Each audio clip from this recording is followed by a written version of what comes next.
Tactics are a really exciting thing to pull off in the game of chess, and it's even more fun to do so when you're playing over the board, sitting across from your opponent and can see the immediate reaction on their faces, whether you play a sacrifice or just a really cool unexpected move.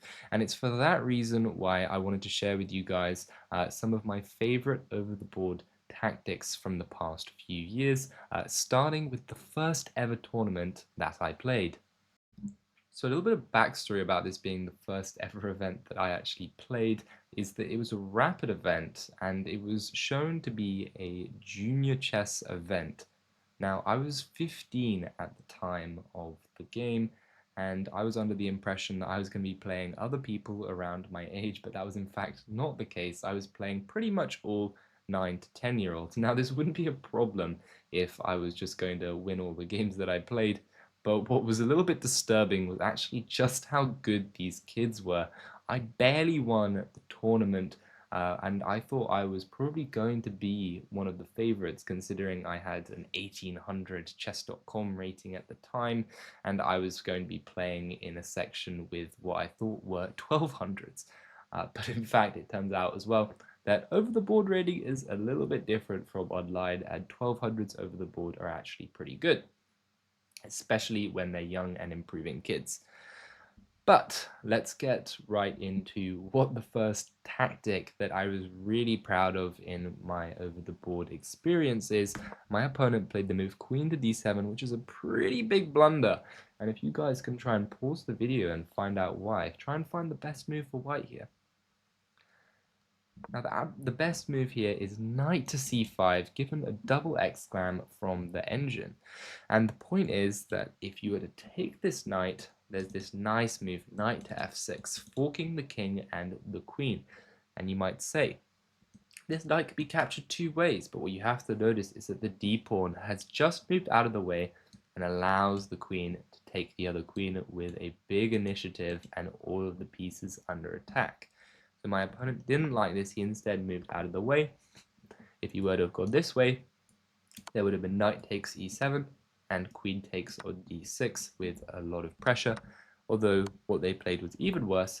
They played their queen here, giving me the bishop, and once I saved the knight, it was a simple piece-up position, and I won the game smoothly. The next tactical position that I really want to share with you guys came from one of my best tournaments, where I think I had about a 2300 performance rating with a rating of just 1580. I was a little bit underrated at the time. This one was about a year and a half ago now, and yeah, it was one of my best tournaments. As you can see here, I'm playing a 21-16, and I just laid the trap of this move, knight to d7. Now the reason this looks like a curious move, knight to d7, is because it allows pawn to g4. But I had calculated a tricky sequence to the very end with the move pawn to g4, and additionally knight d7 has the added benefit of looking to go c5 and knight e5 on a slightly deeper depth. Engine doesn't call it a mistake, just not quite the best move. But my opponent took the bait. They played pawn to g4. And if you guys can try and calculate this one to the very end, pause the video and give yourself a chance to try and find the best continuation. If you were able to do that, congratulations. Of course, the first move is pawn takes on g4. This is not particularly impressive, but if you're able to spot the move knight to e5, then very well done, because this notices the weakness of the f3 square. And if you were to take the bishop, then there's a simple knight to f3. Very nice. And after takes, the king can either move here or here. Doesn't matter. Either way, the queen will check the king. If the king moves here, then it's check, here, and mate. And alternatively, if the king were to move up, it's simple, check, here, and whoops, and mate.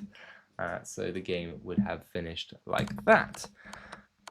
However, my opponent, after having thought for a while, was very upset to see the move knight to e5. They played bishop to e2 and knight to h3.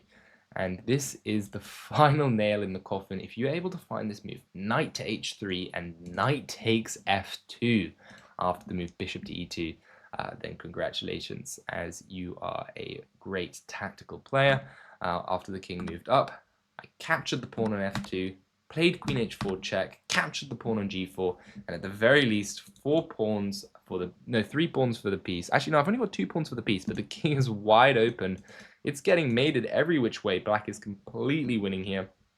My opponent had to capture the knight to eliminate it from the board, but now the queen is under fire, and anywhere the queen moves, as well as if the knight blocks, which is what my opponent played, there is now bishop h3, king moves over, bishop checks, sacrificing the light squared bishop, and a nice checkmate on f2. My opponent was pretty shocked about this game because I was just 1500 at the time, and as well as being a little bit annoyed. But actually we had a nice discussion after the game and did some good analysis, so all good experiences overall. The next tactical position that I wanted to show you might be one of my favorites from games that I've ever played, especially the dynamic games. As you can see, we're both castled opposite sides, pawns advanced very far, the white pawns knocking on the door, looking to tear me down and potentially checkmate me on the h-file. It all looks a little bit scary, but I was happy to find, after queen to d5, centralizing the queen here just makes a lot of sense. Getting the queen to an active square, putting some pressure on the knight. The main reason that I want to pressure the knight is so that the queen can't swing over to h3 and then checkmate me down the h-file. So after this move, king to b1, my opponent wants to get out of the check so that they can potentially even sacrifice the knight and go for this h-file checkmate. But I play the move pawn to a4, which is a move that I was quite happy with here, because now the infiltration can come with tempo. I want to stack the rooks and try and break through. Trades and queen to c2. My opponent decides against the move queen to h3 because they see that bishop g7 can simply be played, turtling up and defending, and then their knight would have nowhere really good to go, and I can go for my attack. So they play queen c2, going on the defensive for a little bit, but at the same time trying to look for queen to h2 with another way to access the h-file. I go for rook to b3, and my opponent, of course, has the idea of knight to d2, trying to remove my knight and then potentially capture this pawn here. So after the knight goes here, I play the move pawn to d3, and seeing as my opponent has over almost 600 points on me, which is a huge rating difference, they didn't want to play the move queen to c4, trade queens here, and potentially allow me into a slightly better endgame. Instead, they tried to play queen c1, keep the queens on the board, keep winning chances alive. But this is the first of a series of very aggressive moves that I'd like you guys to try and find. Now, the next move actually is the top engine move, even though it was given an inaccuracy by the low-depth chess.com engine. See if you guys can try and find it. If you found rook to b8, sacrificing my rook on b3, then very well done. This is actually the only move to keep winning chances really alive for black. Now I gave up the rook. My rook took here, and they played the blunder, queen to d2.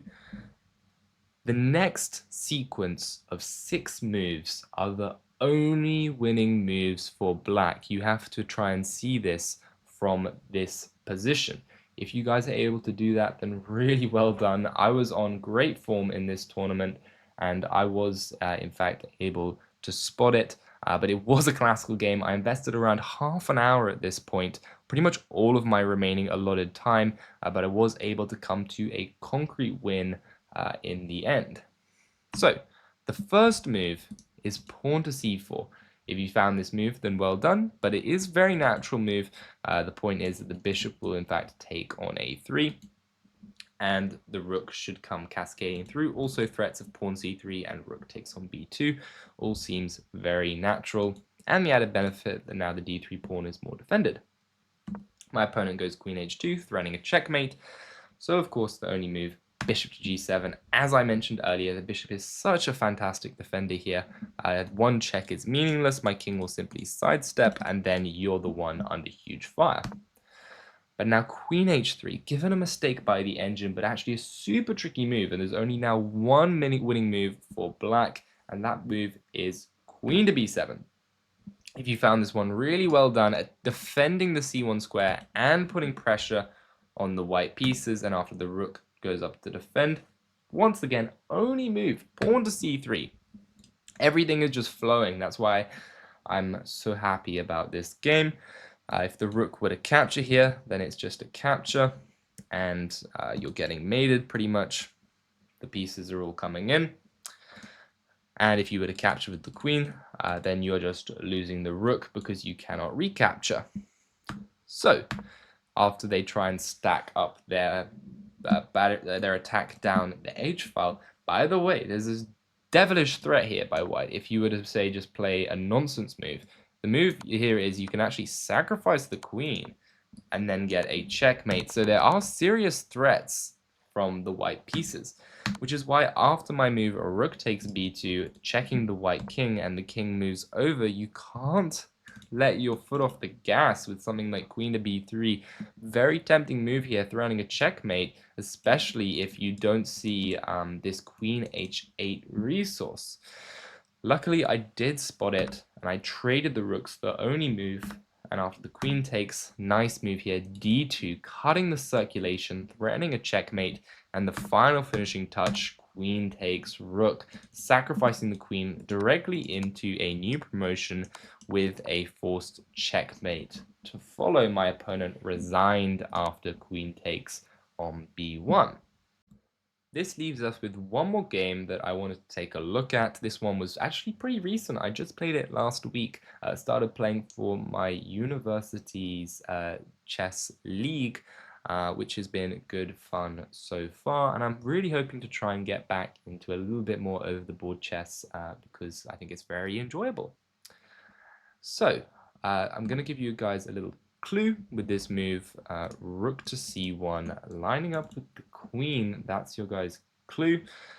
And also some other observations to make about the position, why this is so much better for white. The two knights here are really blocking the black development, and the bishop doesn't have any way to get into the game, which means that the king cannot castle.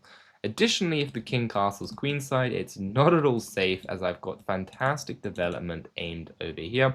So in general, white just has a big development advantage, and the computer evaluates white as pretty much being up a piece.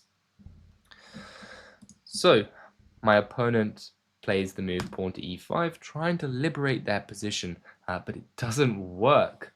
And if you guys can have calculated this one through to the very end, I would be super impressed, as I spent about 20 minutes trying to figure everything out. I saw the tactic that was possible immediately, but really had to fine-tune all of the nuances.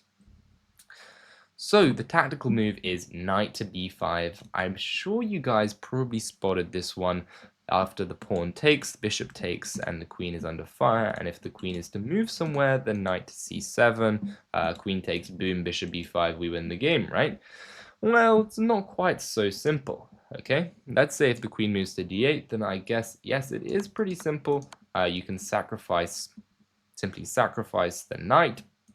And if the king is to move, then takes, queen c4, and bishop to b6. Nice killing blow. Kind of like the lobster mate, I guess, in some ways, but the king is basically smothered, trapped in by the queen and the bishop, and there's no way to stop queen to c7 in the long run. You can play some pointless moves like knight e8, but I will just capture it. Where things really get complicated, actually, is after queen to a5, and you might say, what does this do? Bishop d2. Keep it simple, keep the pressure on the queen, and I'm going to play knight c7 next anyway. But the thing is, I actually spent so long calculating this, because knight c7, after king d8, and the reason why knight c7 isn't as good in this one is because there's the crucial detail that the bishop is on d2 rather than e3, which seems like a weird thing to be taking note of, but after queen to c4 and bishop to a5, what you'll see is the king actually has the a7 square, so I can't just play, my bishop isn't on b6, so I'm not actually threatening a mate, and black can capture the bishop here, which concerned me a little bit during the game, because now black is actually material up.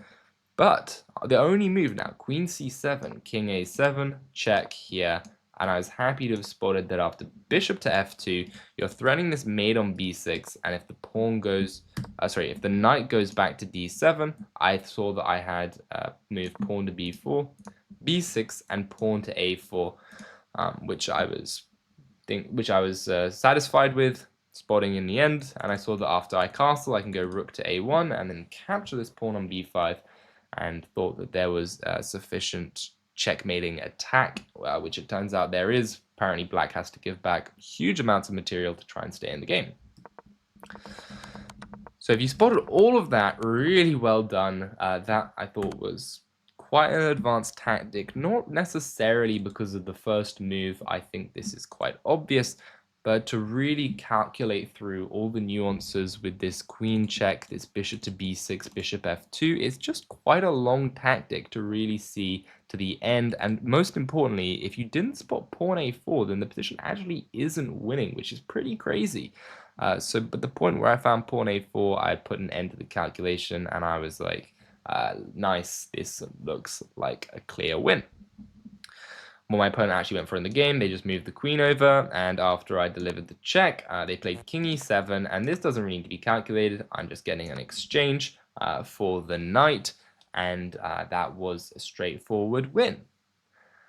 So if you guys did enjoy this kind of video looking at these tactics from my over-the-board games, please do consider liking and subscribing, and as always, I'll see you guys in the next video.